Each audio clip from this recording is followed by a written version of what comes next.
Welcome to Leadership of Fools, opening the boardroom door to real leadership conversations. Welcome to the International Women's Day 2019 edition of Leadership of Fools. Very excited to be here. A really great topic. I'm Nat Feehan from MYB, and today I'm joined by an amazing group of women around the table. I've got Simone Carroll, I've got Alice Sidhu and Kate Temby. Welcome, ladies. Thank you. Thank you. Great to be here. Very exciting times. So this theme for International Women's Day this year is #balance for better. And really it's talking about gender balance. And the fact that International Women's Day is not really just about a day for women to celebrate how far we've come and where we're going, but really thinking about the value of gender equality as an economic and as a community issue to help generally our communities thrive. And so I thought I'd kick off by asking you each a bit of a question. When we think about gender balance and equality, it relates to a number of topics that the International Women's Day agenda have put on the table. And I'm wondering from each of you, perhaps if you could tell me where you think there's the greatest imbalance. Because what we're going to do today is not only look at where we think there is imbalance, perhaps share some stories, but really look at tips and solutions and really focus in on what needs to be done to solve some of these issues. So I'll give you a bit of a list. You can have a think about it, and you might have something that's not on the list as well. So there's gender equality and gender imbalance as it relates to the boardroom, as relates to in our government, media coverage, in businesses, teams, diversity of employees, in wealth, in sports and sports coverage. So I might hand over to Simone. Where do you think the greatest imbalance exists? Oh, I'm going to go right off the list and say perhaps within ourselves. Maybe going deep, but I think that there's something about having a balanced life and a balanced sort of internal ecosystem. But I'm very interested in what Alice has to say about this. Already? We just started. I'm actually going to go to the top of the list, which I know is very traditional, and I'm going to say boardrooms. And the reason why is because when you think about the boardrooms, they impact government, they influence what's in the media, they influence teams, they influence how we think about ourselves, they influence industry, and they influence socioeconomics and politics. And so whilst we're talking about, more women on boards, I feel like if we actually think about the influence that you can exert when you're on a board and across the board, then that would be, pardon the pun there, that would be something worth exploring. Fabulous. And Kate?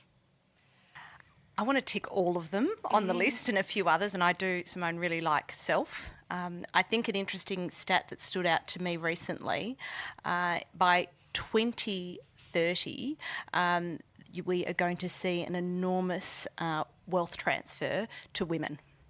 2/3 of wealth by 2030, so that's not far off, is going to be transferred to women. So I tend to relate wealth to power. And I think we are going to see, and I think it comes under the wealth piece, but it really permeates everything on that list. Because once we have wealth in the hands of women, we will see it allocated in different ways. And I think, excitingly, I think it will be allocated across all of those sectors. And it's just such an amazing thought. Like each of these, we could talk about each of these for hours and hours, and we're going to have to focus in on a couple. Yes. It was interesting when I looked at this list, the ones that stood out for me were really also around media coverage. I think to make big change, we've got to be able to see it everywhere, and media is so visible. But one of the ones that I also thought about, and it came up on our LinkedIn feed, was really also about the domestic balance. So how you get gender equality and the role that the domestic balance actually plays in that. So the big question of right now is really where to start. And I might actually start a little bit off the cuff and just ask Simone to maybe explain in a little bit more detail what you meant by your topic, because I think perhaps the other two are a little bit better understood even at surface level. Yes. So let's talk about self. That internal balance. Well, I think over the years, I've had an external orientation, as we often do. I think we think about a lot of things. Like humanity, we're addicted to thinking about a lot of things, what's happening outside of us, and what should I do about it? And we end up thinking and doing a lot of things, but without necessarily understanding or being in the present moment and understanding what those things that we're thinking about and doing contribute to our lives? And that's a big, probably esoteric topic, but it relates to probably a lot of the things on the list, because if we understand the value of the thing that we're going to do, the value of the labour that we're going to share, the value of the contribution we're going to make at the board table, then we're in a position to establish what we're prepared to give to it, and then balance that off against the other things that we might want to do, like our health and well-being. So can I break that down another layer and ask, like, what's the problem that you see?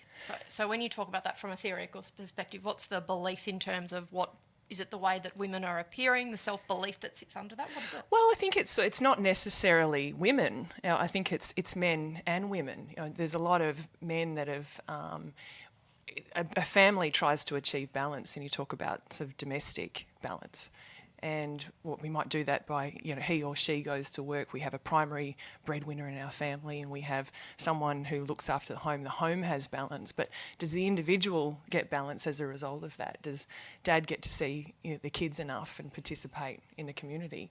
Does mum, and I'm talking about a nuclear family here, obviously, but does mum get to show up and contribute in the business community in the way that she might want to do that in her lifetime? So we can't assume that that the individual's balanced just because the family, the team, the company, the country might achieve balance overall. So it's still on the individual to find that within themselves, and then over a lifetime find balance.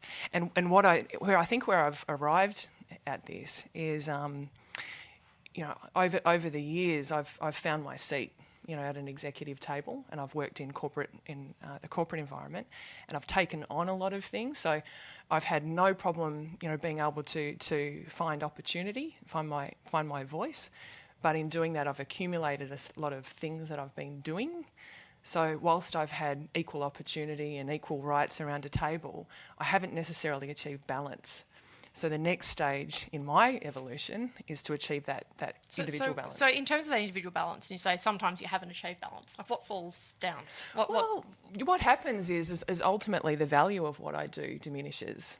And there's this concept of a glass cliff. We've all heard about the glass ceiling, and we've all, and I'm, from a female point of view, we've wanted to break through that glass ceiling.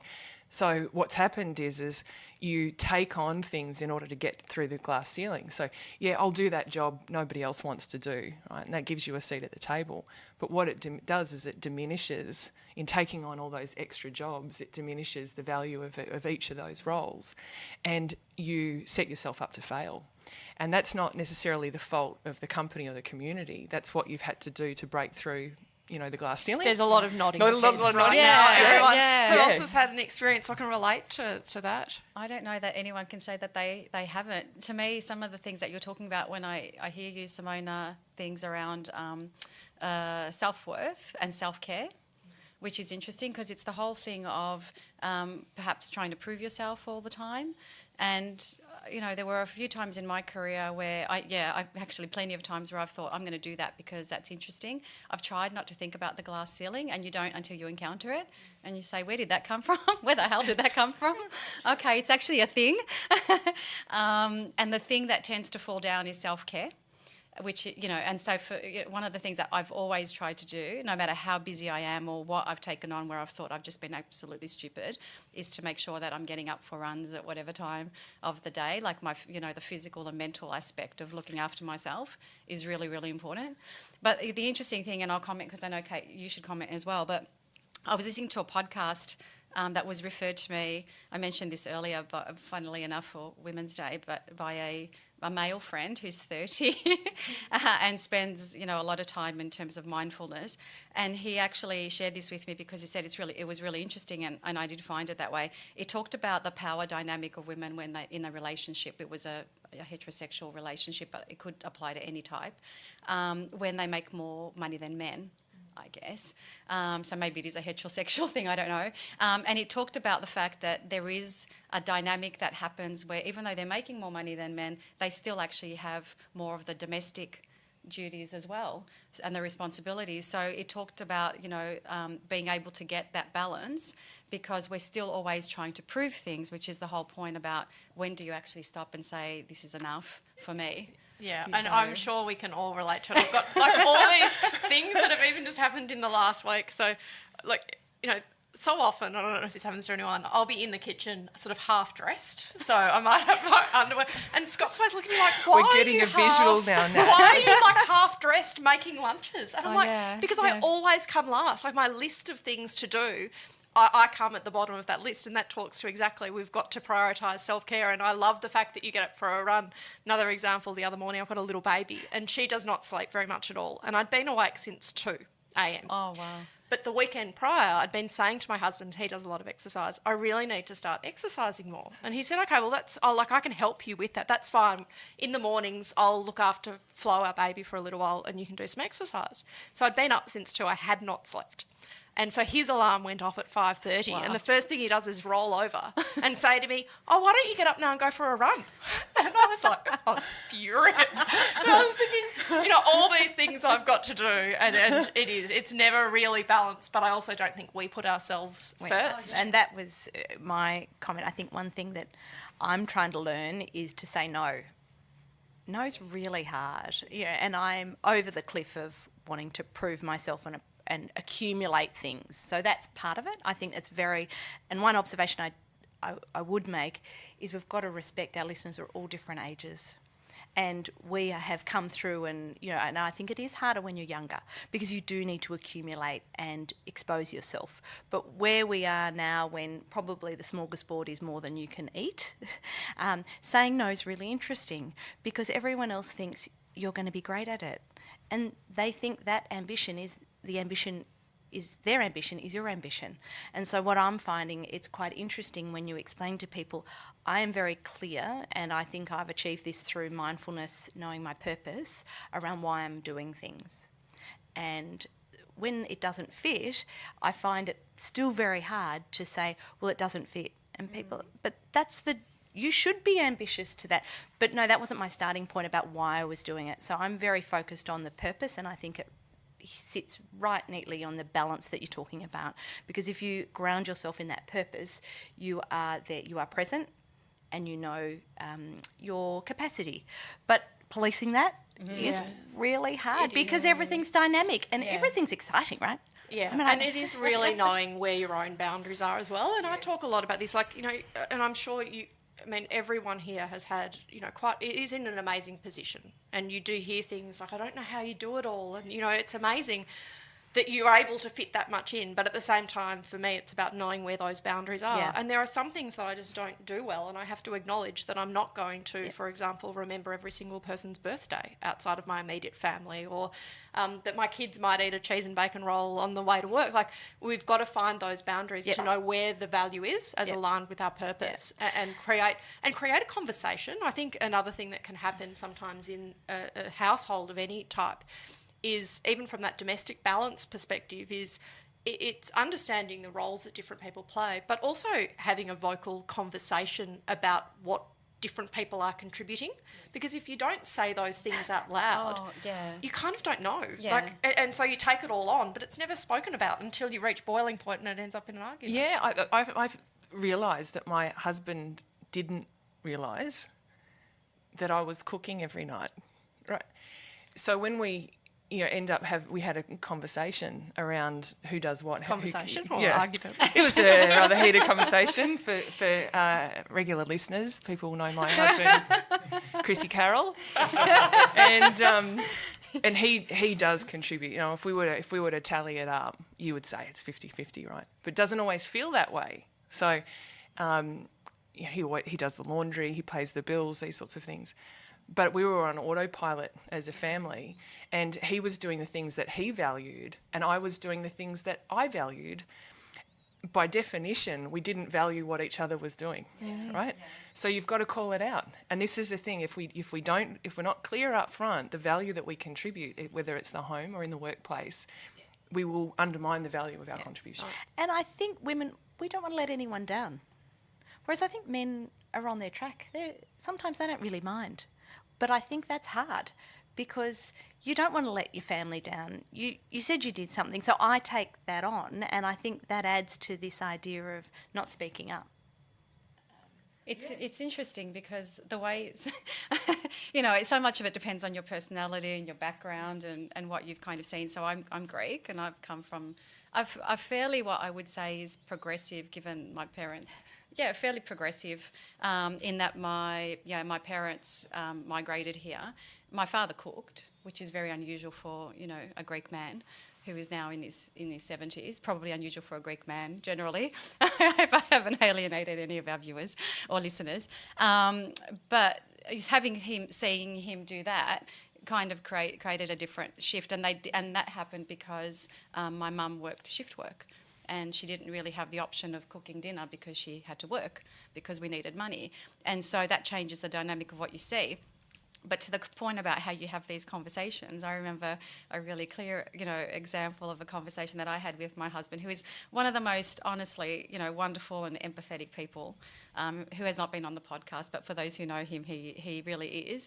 And I said to him one day, how do you think I was so sarcastic. I said to him, how do you think the laundry actually makes its way from the dirty clothes basket where you put it back into your cupboard? Do you think it happens by magic?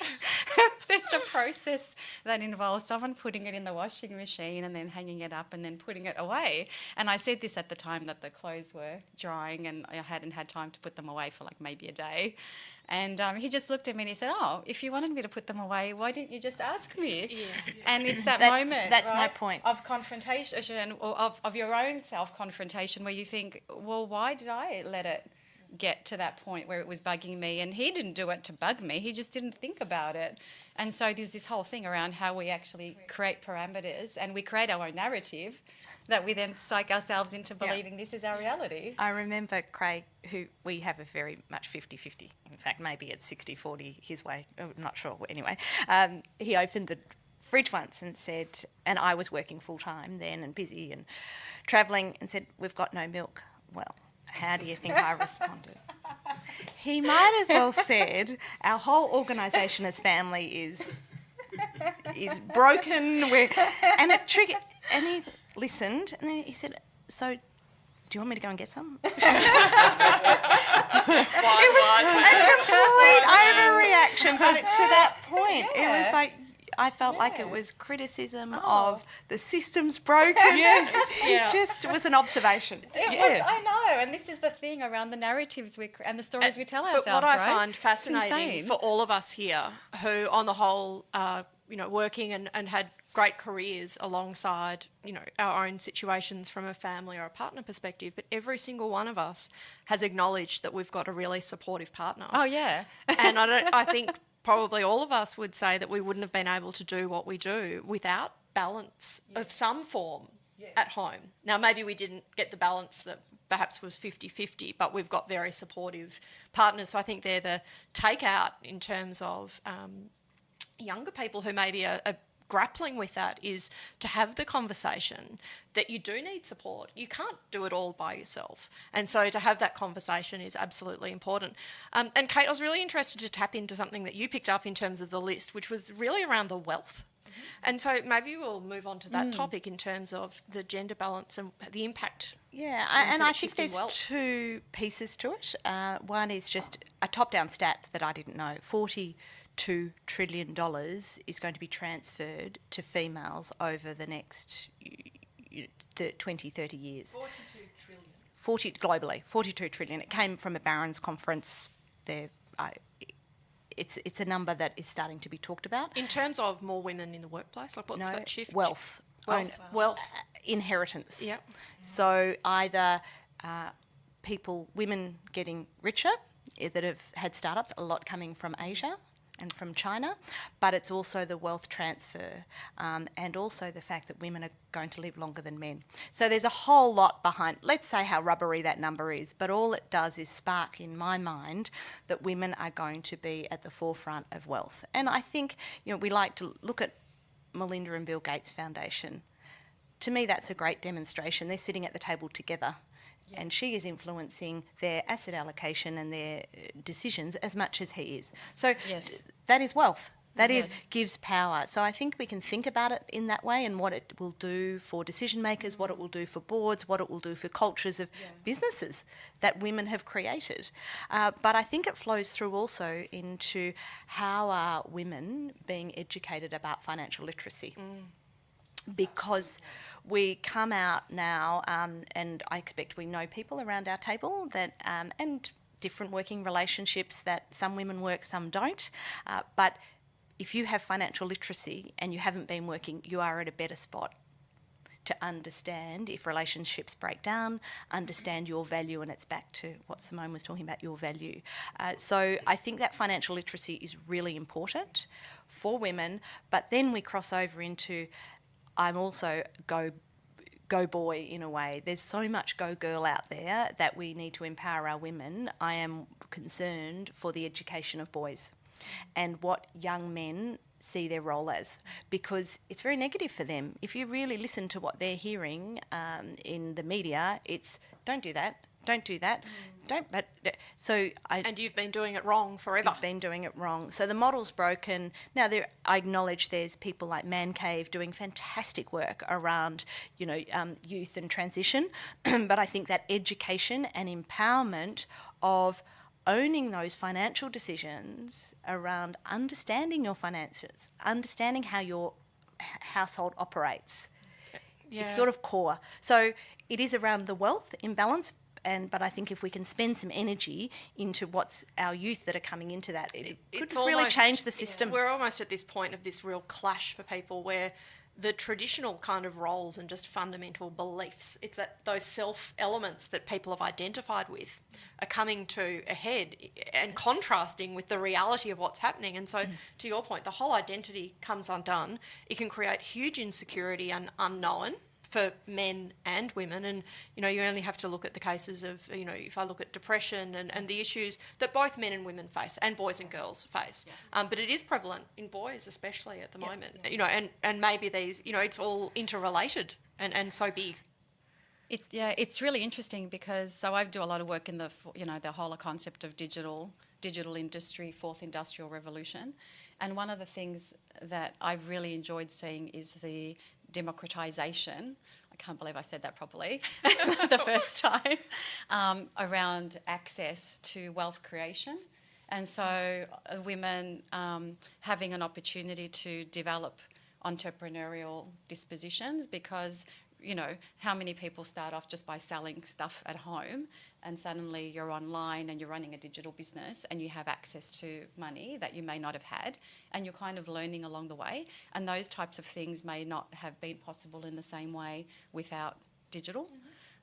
And so that creates a whole stack of opportunities, and then a wonderful array of stories around very young women as well, and men, but equally women who are just able to take a concept and obviously convert that into a really great value proposition. It doesn't always happen, but I think wealth has to start with opportunity. Not everybody's fortunate enough to be able to inherit wealth, and so the opportunity to actually create that with an idea.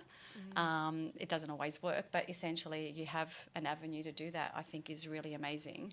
Really amazing. It really is. And I think, it's really interesting if that shift in wealth is going to happen, is what we're hearing. So it is about how do we prepare the younger generations for that, whether it's through education, whether it's through the mentoring, whether it's through access to technology. There's a whole system that has to sit behind that in preparing for a shift that we know is going to happen. Yeah. And then how can we enable it? What can we do? And listeners, what can everyone do in that change of ecosystem, really? Because I just see it's a confluence of all that's coming together. What can we do? And Kate, I know you're on the board of a couple of schools as well. So from an education perspective, what can we do? Like, what are the sorts of things that you think we need to be doing? Well, I actually think some of it starts in the home, because a lot of this is modelled behaviour around what Chris does when he opens the fridge and Simone does to open the fridge to make the dinner. And I'm not saying we've got it perfect in our house, but it's what are the expectations? And I know my teenage daughter would say, I've got higher expectations than our son. Right. Now, whether I don't believe that, that's her perception. And I think that's quite interesting in itself. So I think some of it is around, be very aware of what we're saying and what we're doing and what we're picking up on. I know I'm very sensitive to some of my son's behaviour around towards me. If it's of that disrespectful piece, probably go from 0 to 11 a little fast, but it's because of that, Nat. It's because it teaches in the home of values. I then think from an educational point of view, there is a wholesale shift to wellbeing. And I think that's good. But my sense is I think there needs to be further work, and I know the Victorian government has done a full review last year of career guidance and what we need to do. Huge number of recommendations, but one of the recommendations that have come out is to build a career conversation down in 7 and 8. Year 7 and 8. That's a wholesale shift. That's a shift to the system. Now, what that will do is help them find their purpose. Now, I'm not sure all career guidance comes out with a purpose, but it's back to if we can help educate to not only get an ATAR, and it's not about, Alice, as you know, saying I'm going to be a lawyer. It's about it's not my passion, what is my purpose, and how can I credentialise myself around that purpose? So I think we're on a journey, Nat. I think it's at different levels. I have a question around how technology can enable that. It's all about the data. But at the end of the day, it is about who are you exposed to? Yeah, and I think who shines your light Yeah. on helping you navigate deeply into what your passion is. So I'm going to change tact a little bit because it's a really nice segue. And one of the other things on the list is about media and media coverage. And I think it's one thing to acknowledge what we need to do at home, but the role that the media and role models play is just so phenomenal because that's what your children are seeing, living and experiencing.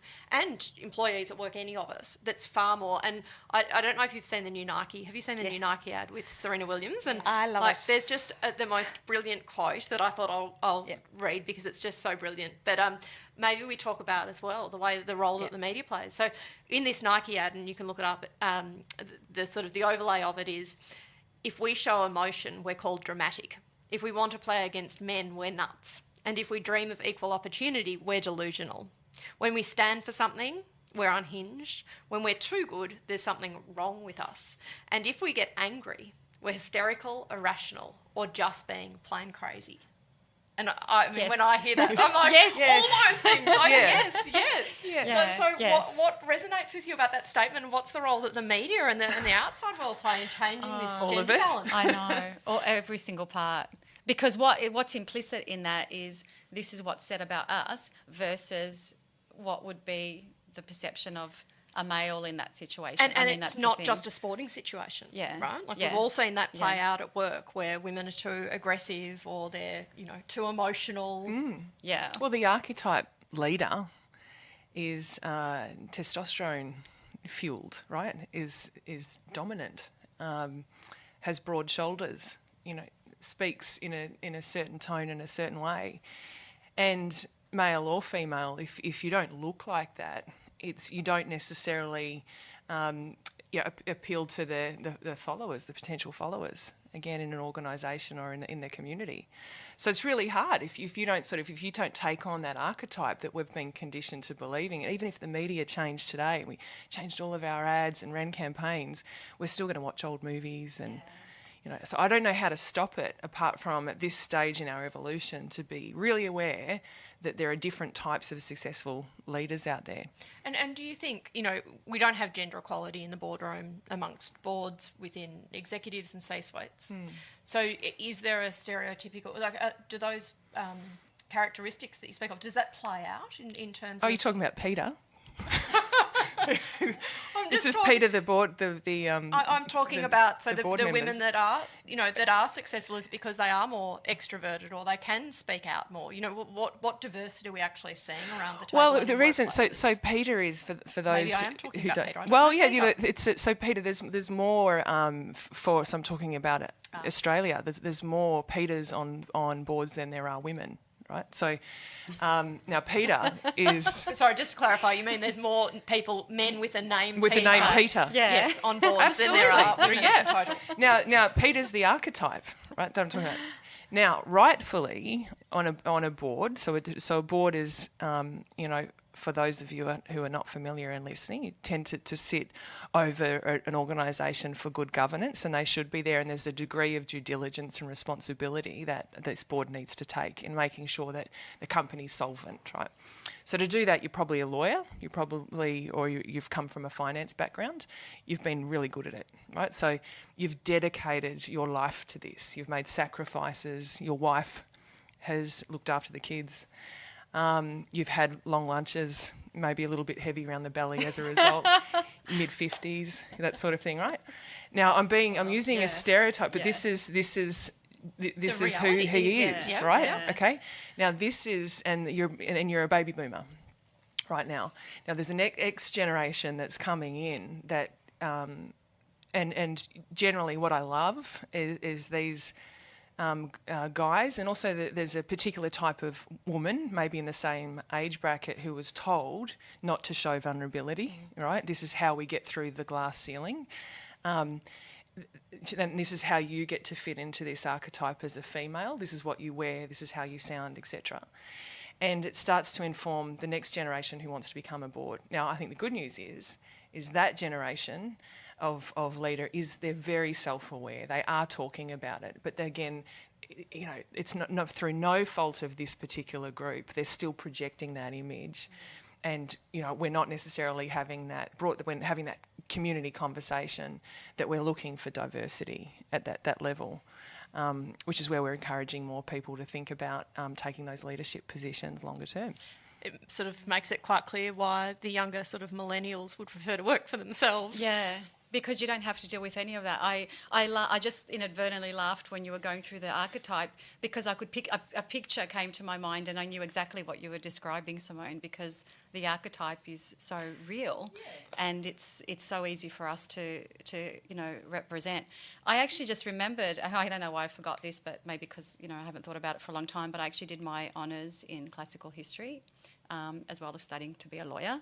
So I actually did it in gender representation, and I'm really interested because when we talk about how we're going to break this stuff down, what we have to remember is context, and context is the socio-political environment that is inherent in our culture and our civilization for thousands of years. So when you read classical history, whether it's Roman or Greek or anything else, you see the stereotypes play out, and the women are in two archetypes, so they're not Peter. The men are all, warriors, and the women are either waiting at home, faithful wives, like Penelope and Odysseus, or they're sexually predatory. There is actually not much in between, and so when you're thinking about how this stuff plays out, then you see it play out in movies as well, and so it plays out in songs and art and a whole stack of things. And so when we're talking about how you solve this, it's really, really complicated, because I won't say it's hardwired, because I don't think it is, but it's thousands of years of conditioning. It's embedded. And you're also going to be threatening a model, and you're threatening the success that archetype has built their life on. So as I thought there was, a criticism about me not getting milk, that I probably overreached in my reaction. Well, similarly, that Peter, who's had a great life and validation, and it's threatening. And so what happens is you don't get the best response. So hence why the media at the moment, we have a lot of males yelling at us. I don't understand it. I do, intellectually. They're yelling because their power is being threatened. And it's a sense of identity, isn't it? Like, so it's so power deep. and identity, and everyone wants that sense of belonging. Yeah. And if your belonging and your identity for existence has been mostly created around gender, then hugely unsettling to have that sort of torn away or questioned. And I would highlight some really great work that has been done by Carroll to pull together a list of references of female experts. So the media can have experts in different industries, different sectors to call on for, whether it's interviews in the AFR or pictures, or if you look at the AFR online and you flick, male picture, you know, she has done a lot of work of pulling this together. So when the media says, yeah, but there are no women, she has a database full of that. So I think that's a fantastic piece of work. And obviously Liz Broderick, what she's done around Males Champions of Change, and there's a massive focus around sport now. The Male Champion of Change has been taken internationally. It is a way of thinking to help shift the male ego. And you might have the leaders who are at the table, but we need that to shift, because it is the structure that is, it's their power base. And what we really want to be saying is, it's going to be good for all of us. It will be okay on the other side, but I'm not sure the white female is going to help that conversation, but the white male will help that conversation. So and coming back to International Women's Day, like, that's the whole point is saying this isn't just a women's issue that we should be discussing. It's going to take everybody. It's raising consciousness and having the discussion so that nobody feels outplaced by it, and that the voice of one gender is not louder than another in creating change. But we need to be comfortable in having the conversation. Okay, so maybe we can flip the conversation now, because picking up on that, there's a whole stack of really interesting things, and one of them to me is that we actually should celebrate men and acknowledge them when they're doing it really well, because a lot of the time it's all the things around, I guess, the storytelling that we tell ourselves, which is it's really hard and everyone's really awful.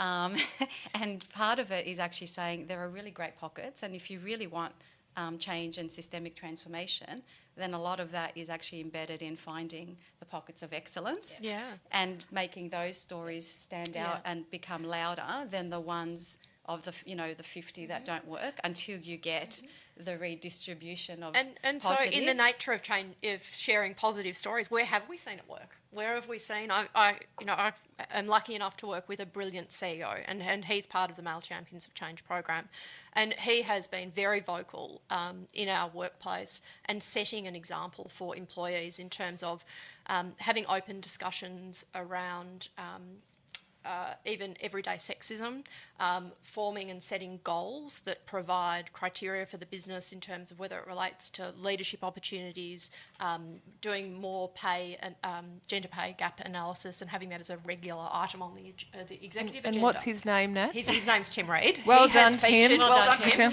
He has featured on a Leadership of Fools episode, talking specifically about his role in Male Champions of Change. But again, that's a case to celebrate. What else have we seen? Where else have we seen this success? It worries me that people are sort of looking. Oh no, I was just trying not to talk over everybody. Look, I read I only skimmed it yesterday in between different meetings, but I saw that IBM has appointed. She's, I think, I only saw the headline and I bookmarked it to go back, but a new board member, and it's actually the first, I think, commander of a nuclear submarine, or the first woman to be part of the army, and she's African American as well. And I know that from working with IBM that they do a lot for progression of women. So I know that that's not a token appointment. I'm going to use that word because it happens quite a bit. And so I saw that and I thought, sorry, fantastic. I'm going to just to delve into that. When you The say tokenism? the tokenism, what do you mean by that? What have you experienced?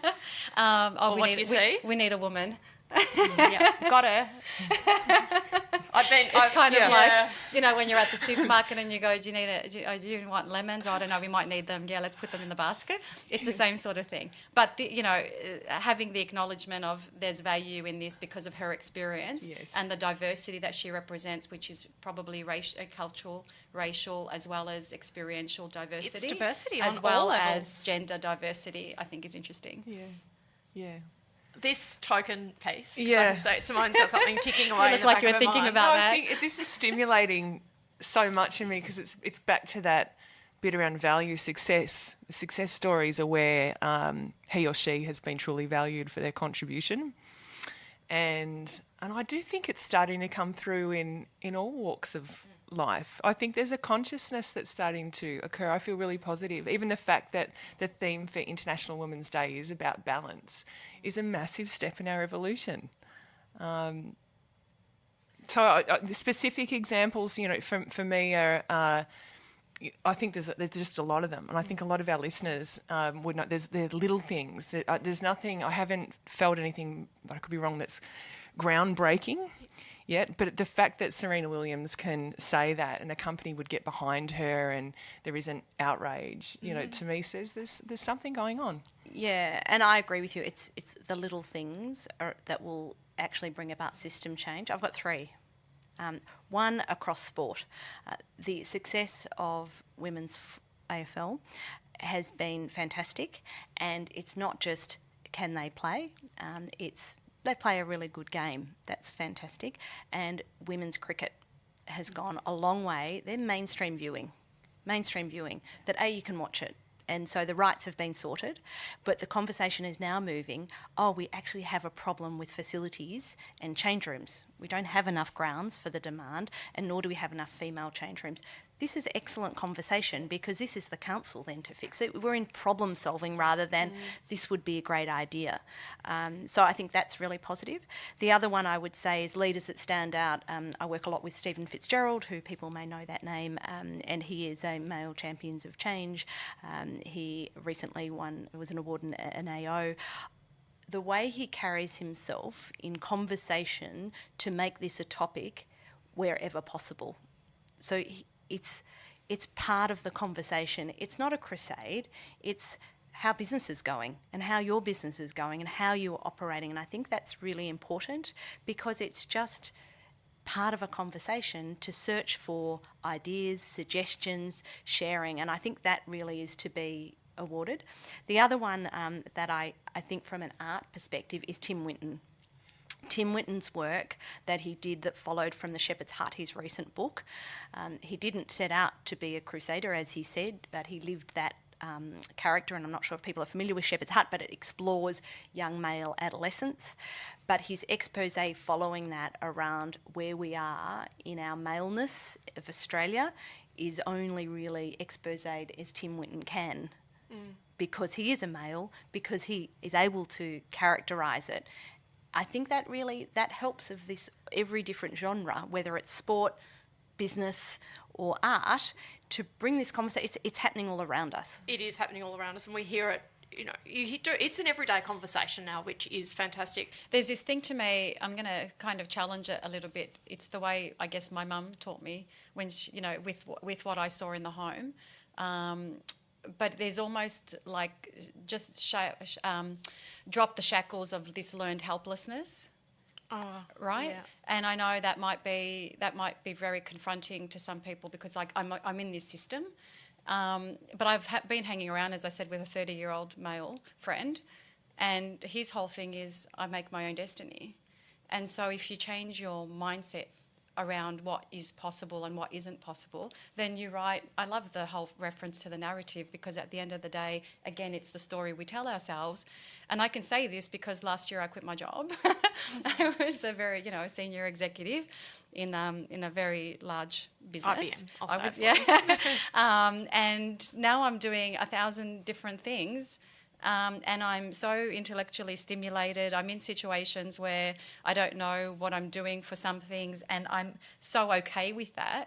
And then in other situations, I get to really feel that I'm shining because I'm in that sweet spot of this is my expertise, and I'm learning and giving and contributing and doing all of these amazing things. And so you kind of think, well, there's nothing that's not possible. And so it's really about confronting all the things that you think you can't do and saying this is what is possible. I do have a very wonderful husband who's been really supportive through that whole process, and that makes a really, really big difference. But sometimes it's just, mindset shift, and that's how you get the balance of what it is, It right? really is. And I think probably for all of us, we've lived through that part of the social shift. Like it certainly started before us. But if I even think back to what I think was possible, and, I was talking to somebody about when we did work experience at school, and, probably some of the most ambitious people in the class, sent to be the receptionist at, whilst the boys were going off to do legal, experience in a legal firm. Like it stems back sort of so far. And I think back to then, the first probably few roles that I had even through university and early in my career, very gender probably typical roles. But to be able to break through that, and if I think about, well, what's created that breakthrough, I think there's a few things. I think number one is coming from a family that was probably quite gender typical in some ways, but my mum said to me, growing up, always have options. Always have options. My mum said Always that to make me, sure yeah. that you can make your own choices and that you've got options in life. And I think that was one thing that really stuck with me. And then I do feel for my career, I've been able to work in companies that are quite progressive from quite a young age. So working at REA, digital companies and tech companies that have to be more progressive in their thinking. And so I've been given fantastic opportunities along the way. But I think it's also about being brave and confident enough to take the opportunities and being non-apologetic and perhaps taking those risks throughout. And I guess if there's one thing that I think about, there has been a huge shift that have opened opportunities, and I think it's fantastic that for people younger than me, there's going to be even more of those opportunities, and that's, amazing. Yes. Well, and I think we also have to acknowledge not all companies and communities are advanced. I think that groups like REA are in the minority. I work in a sector that is much more traditional, and a lot of Australia and its GDP has been supported by traditional industry, and it just doesn't evolve as quickly as where our heads are at, and that impacts families all around the country. So it gets back to being really stable within ourselves. So back to Nat, your mum's advice about having options, knowing who you are, and really the essence of who you are, not even what your mum wants you to be, but really who you are. And I think as much as a family can be, having a supportive partner is a win, there's also a risk that you end up giving a lot of who you are, or in balancing your family, that you don't balance yourself. And this is something I think that people who are not in a relationship learn to do very well, maybe through necessity, is to have that self-balance. So to not lose self in the process of maintaining balance within a family, community or company, really important. That balance one, and we sort of started there.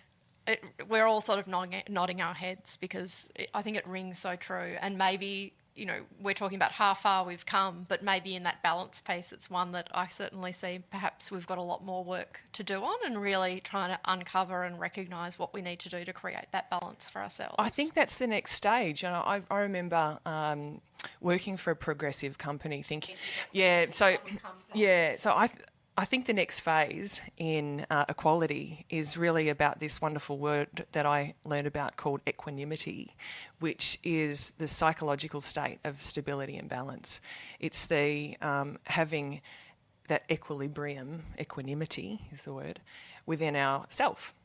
And through there, we naturally start to place different values on things which align to values that other people place within themselves. And communities grow well that way. We can have balance from within and move it from outside. I'm so glad that I've learnt a new word for the day. I know. I'm sure that the next time I go to pronounce it, I won't be able to It's one of my favourite words, and I couldn't. What does it mean to I'm you? nodding. Precisely what Simone said, and I think it's a challenge because it's often used in mindfulness as a path to spirituality, but I think now it's being taken into more common speak, and I think it should be, because it's not just a path to a path to spirituality. And I think if you listen to likes of, say, Dan Harris, 10% Happier, fantastic in really bringing it back to the everyday, and it is what it's about. It's about knowing yourself and being in balance of that. Now, we won't find it all the time. We will. I thrive best when I exercise for different reasons, but I know when I was running the business out of Asia, 5 times a week was not physically possible. So maybe 3 times a week for 20 minutes was possible, and that was still good at that time, right? That was balance at that time. So it's being kind to yourself around what your drivers are and what you can do. Because I think that's part of it. And I think it's also creating time to think about it. And that's hard because we've all only blessed with 24 hours a day. So it's how we use it. And I think social media and how we interact with social media is really interesting because we're being consumed by it. And we have to be proactive across our whole life about how we spend our time. How we filter our thoughts, what we consume in terms of food and information. And So I think how do you it's filter challenging for adults because we didn't grow up with it, but it's challenging for children and youth, and because it's part of your life and it's part of our information. I mean, I'm informed by Twitter. I love it. But how much is enough?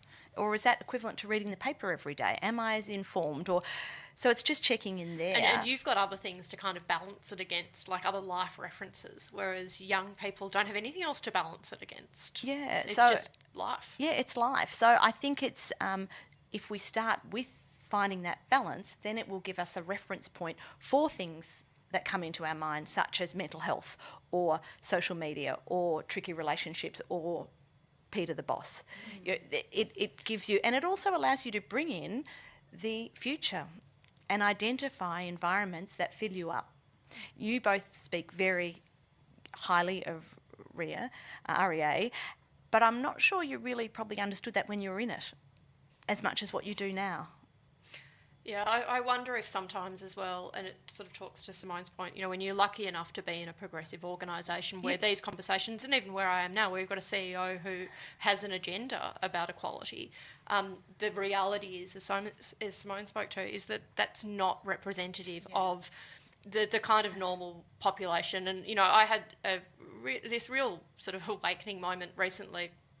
We've been going through a sort of private equity situation, but you know, it's really interesting when we needed to do the presentations as part of the due diligence, and so all these people come into a room, and all of a sudden I found myself as one of 2 women amongst 40 men. Yeah. And it was the first time in such a long time for me where I've been that outnumbered and really felt as the minority. Right. And so, yes, you know, it is unique and it's not representative of all workplaces. And, you know, even from talking to friends and seeing people in different industries, it's vastly different out there. And I think globally and in Australia, we've still got such a long way to go. And we're so lucky here in Australia. I mean, really, in contrast to what is happening in terms of gender equality across the world, we're at the forefront. There are places doing it better and places doing it not as well.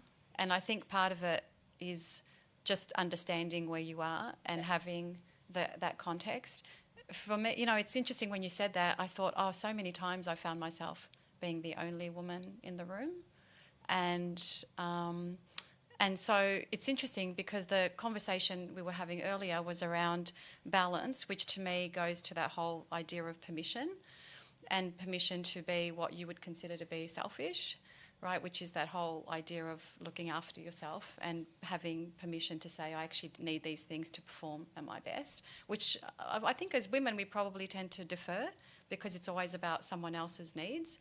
I think if you kind of change that and shift that a little bit, then that is, and you get into that idea that that's what you need to actually perform. And when you're performing, that is good for everybody, then that's a pro around how you actually structure things. This is a wonderful thing that I'm seeing. So I do a lot of recruitment in what I do, and I've been asking interview questions over the years. And what I see companies valuing more and more of is deep domain expertise. People who've chosen something to be passionate and really good at.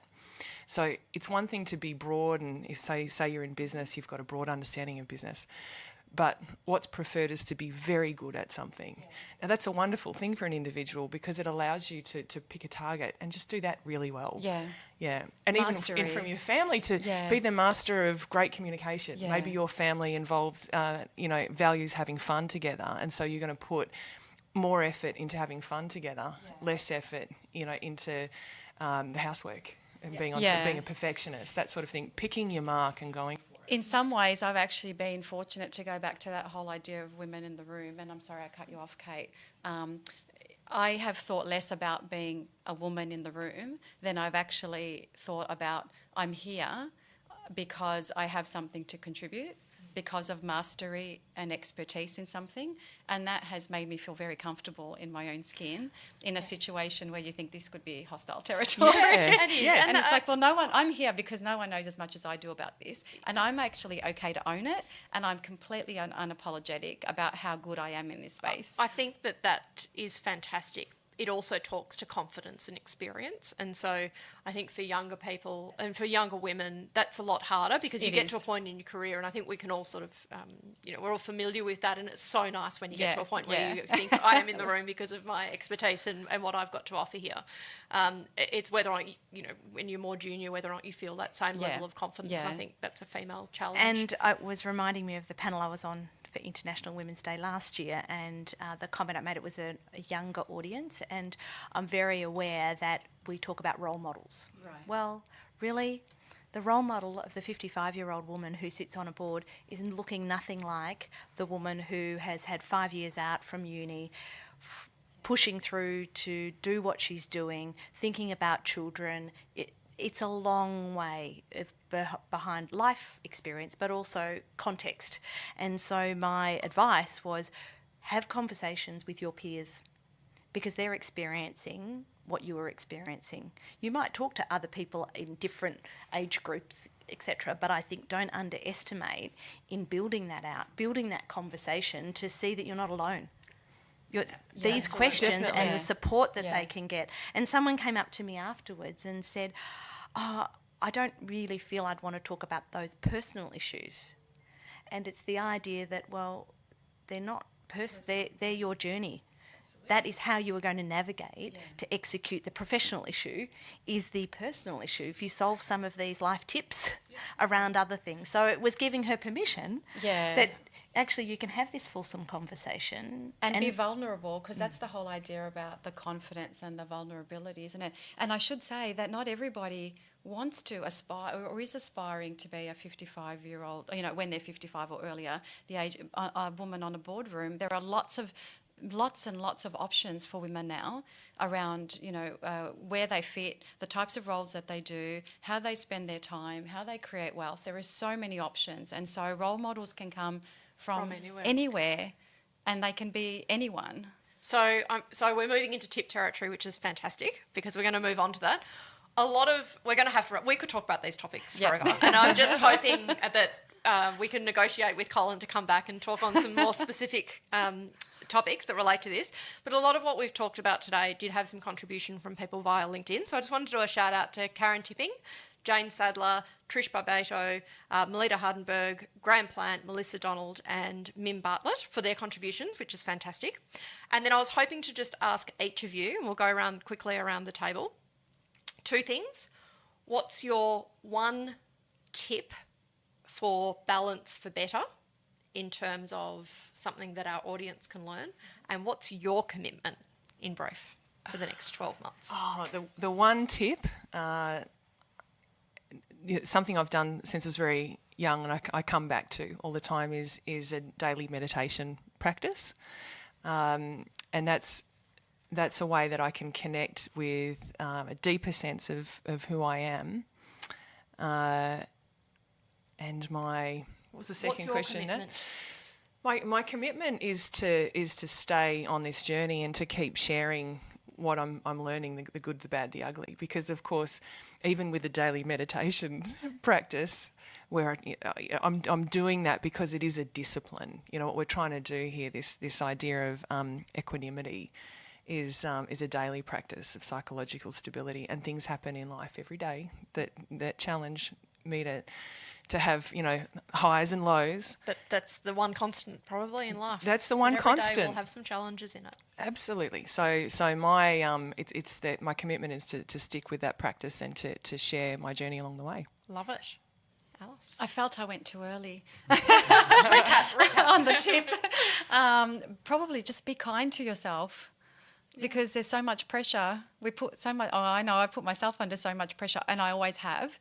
And so, the things that we've been talking about: talk to others, find role models, meditate, whatever works. Find something that works for you, but give yourself a break because it's really hard. It's not. If it was easy, we wouldn't have spent an hour talking about it. We would have spent 5 minutes admiring the topic and moving on. In terms of my commitment.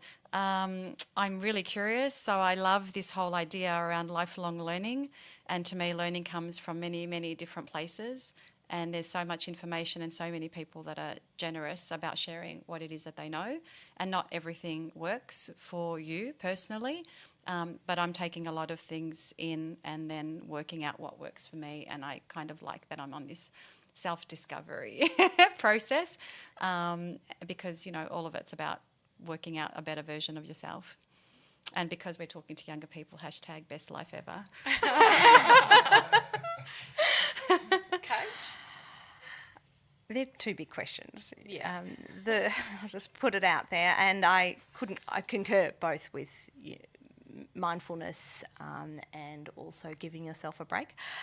I think my tip is where you think you can influence impact change, influence system change, do it. So don't be afraid, and don't think you've got to wait to be the CEO. Or it's for tomorrow.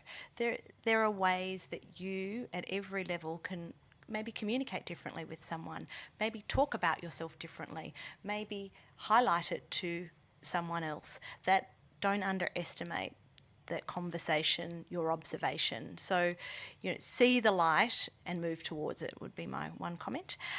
For me personally, my focus is around helping people articulate their worth. Fabulous. And that's males and females. And I think we have a really confusing world out there. And I beg anyone who can predict the political environment, the economic environment, the skill set that's needed. There's a lot of uncertainty, and I'm not discounting historically, there's always uncertainty, but where we are here and now there is. So really all you have is your own personal resiliency. And so if you can articulate your worth and feel your worth, you will then be able to work through the uncertain times. I agree. Critical skill.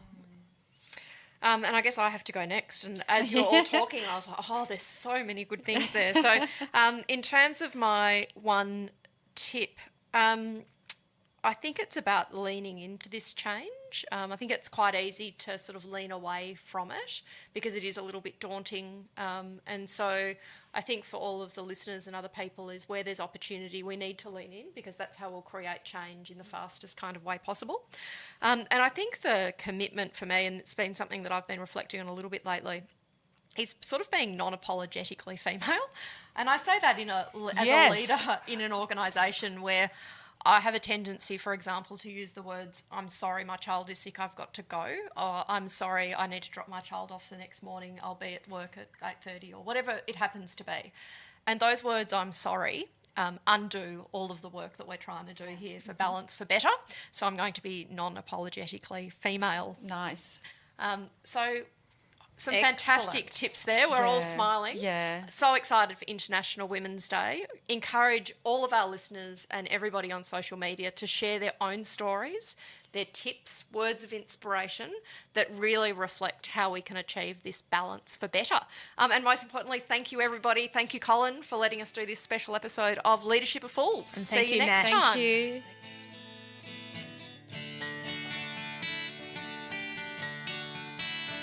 Somersault works with organisations through transformation and growth. Please subscribe to our podcast via iTunes or wherever you do your listening.